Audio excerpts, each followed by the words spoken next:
Well, if you ever liked exploring caves, there's good news for you. More than 60 people are now better trained to rescue you if you ever get stuck in a cave. I mean, what a nightmare that sounds like. This is all part of a big seminar this week. And today was the big rescue. They ask we don't share the name or location of the cave for conservation purposes, but I was lucky enough to tag along and see the cave for myself in the hill towns of Albany County. If you happen to be deep in these woods today off a little dirt path, you would suddenly stumble upon tents, stations, ropes, and a massive hole in the ground. This is the cave where a fake cave rescue is happening, training students to save lives. One of those students is Erin Lynch.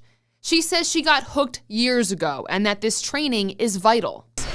So we've been getting lots of hands-on experience, including many iterations of solving different problems, having pretend patients extracted out of caves. And that's exactly what was happening when we visited today.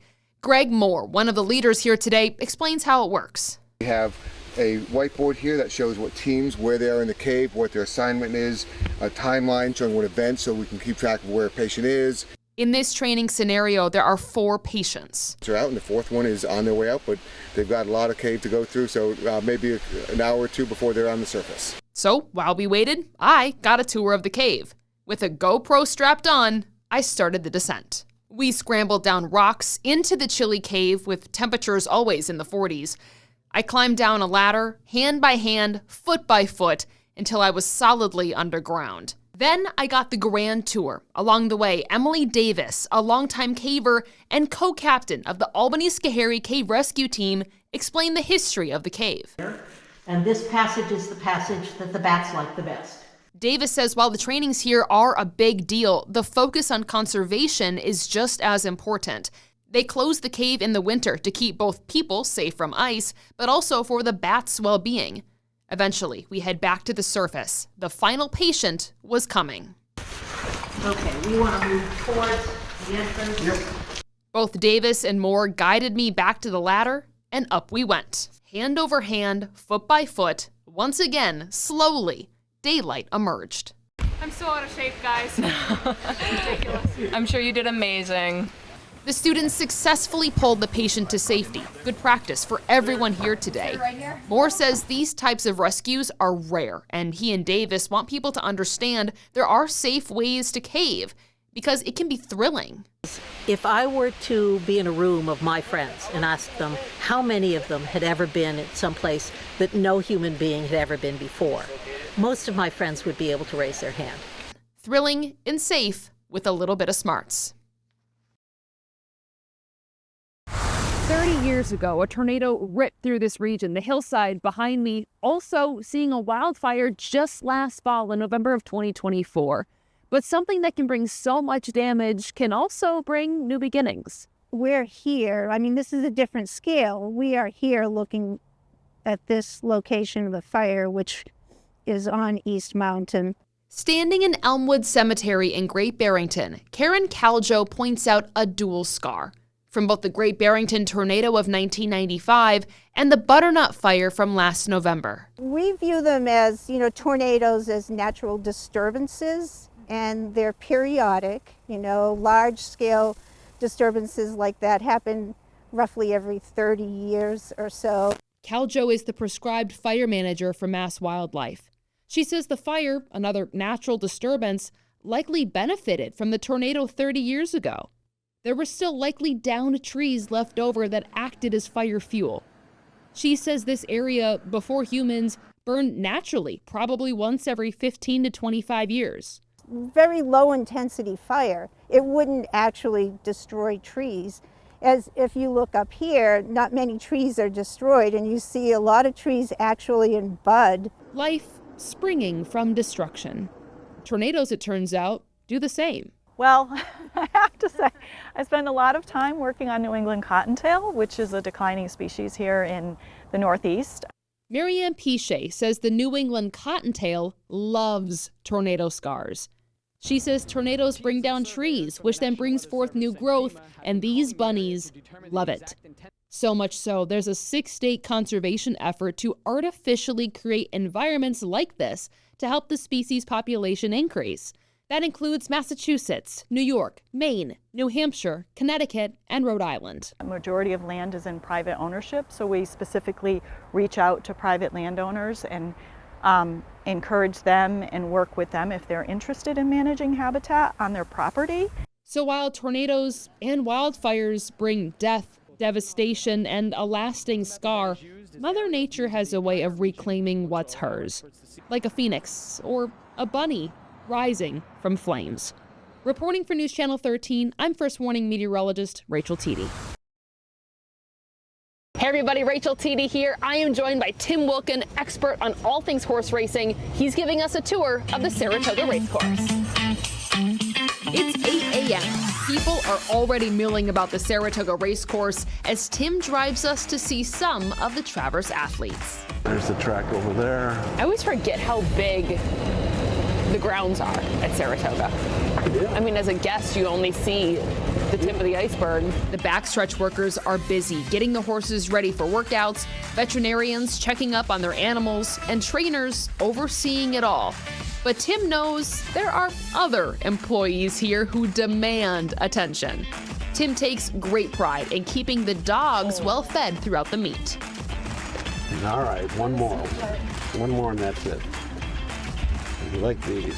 Danny, the dog, is the first recipient. We'll meet 3 other dogs today. But first, we have a filly to meet. Torpedo Anna is the only filly running in the Travers Stakes. Tim says a filly hasn't won the Travers since 1915.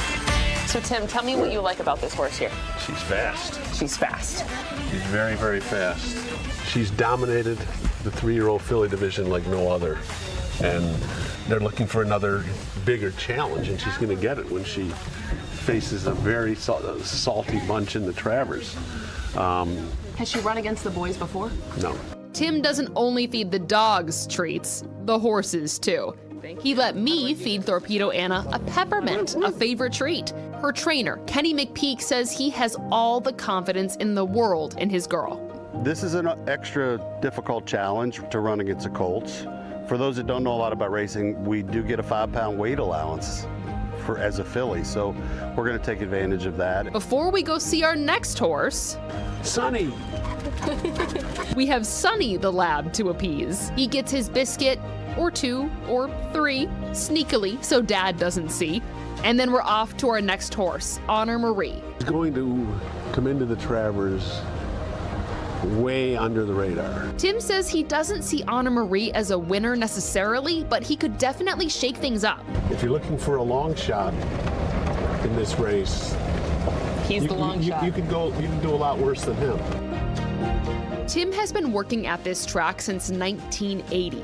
He seemingly knows everyone. He's seen incredible talent walk through these gates, and he still stops to take photos of the horses every now and then. I'm just more in awe of their power and just the athleticism that they have.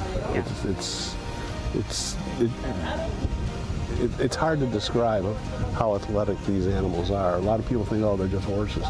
No, they're not. They're athletes. And jockeys are, pound for pound, the best athletes in the world, I think. So you might say their horsepower is impressive. Eventually, we get a peek at Fierceness. We saw him trotting after his morning workout. So what do you like about Fierceness? You know, earlier this year, he was considered a horse that might win the Triple Crown. Oh, wow. I mean, he's that good. I mean, he won the Florida Derby by a record 13 lengths. Wow. But his bugaboo has been that he hasn't been able to put 2 good races together in a row. There's a big but, though. If he's right, I don't think anyone's going to beat him. But that's the big question. Is he going to be right? Is he going to be on his game? Next up is Sierra Leone. So Sierra Leone, here in these stables behind us, he was one of your top 5 favorites. Why is that? Because visually, he's the most impressive looking horse in the field. He went for $2.3 million. Wow. And he looks, I mean, you would say he looks like a bronze god. I mean, he looks the part, and he was so well thought of heading into the Triple Crown. He finished second in the Kentucky Derby, beaten by a nose. He's been right there in just about every one of his races. He's overdue to win one of these. Dornoch is the last horse we plan to visit today. But first, 2 more dogs to visit. Hi, guys. With the last of the pooches fed for now, Dornoch Stable is our last stop. Dornoch Stable here behind us, and so why do you like Dornoch? The thing about Dornoch is he's a fighter. He hates to have a horse pass him. Okay. If a horse comes up and eyeballs him, he's going to fight. He showed that in the Belmont. He showed it in the Haskell. The only question I have is, you know, is he going to get to the end of the well soon? I mean, he's had a pretty long campaign, but if he's right, you know, he's going to be a horse that's going to be there. Tim says many of the horses running in this year's Travers Stakes could have won last year. It's truly a race up for grabs. So maybe with Tim's advice, maybe we'll all win a little money, or maybe we won't. Remains to be seen. Reporting from Saratoga, I'm Rachel Tiede for News Channel 13.